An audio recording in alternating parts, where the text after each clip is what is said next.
Monsieur le maire, mes chers collègues, je prends la parole pour vous présenter un vœu qui part d'un constat de terrain simple.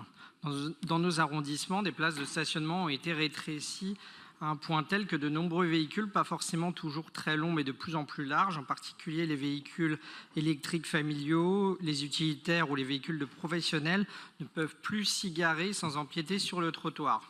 Ce rétrécissement, souvent consécutif à des opérations d'aménagement, crée un double effet pervers. D'un côté, il prive certains automobilistes de places pourtant théoriquement disponibles, et de l'autre, il empiète sur les cheminements piétons au détriment notamment des personnes à mobilité réduite, des poussettes ou des personnes âgées.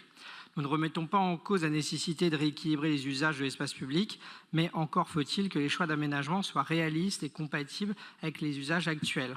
Réduire à 2 mètres ou moins des places censées accueillir des véhicules standards, ce n'est pas neutre. Cela crée des conflits d'usage, des tensions et parfois même des verbalisations. Pire, j'ai un exemple récent où la ville de Paris a autorisé dans les rues étroites de mon quartier le stationnement de camions pour un tournage de film. Bien évidemment, la largeur des places ayant été réduite, les camions se sont garés à cheval sur les trottoirs, empiétant sur la circulation des piétons, PMR, enfants et poussettes, alors que nous sommes dans un quartier d'écoles et de crèches publiques.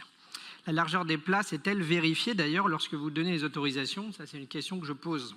Ce vœu demande donc à la ville de Paris 3 choses concrètes. Un diagnostic global des places trop étroites pour un stationnement conforme, un plan correctif là où c'est nécessaire dans le respect de l'accessibilité, une prise en compte des contraintes dans les futurs projets, ainsi qu'un réexamen des pratiques de verbalisation là où l'infraction est en réalité induite par l'aménagement lui-même. Ce sont des propositions pragmatiques de bon sens pour éviter que des décisions de voirie n'aboutissent sur le terrain à des impasses pour tout le monde. Je vous remercie.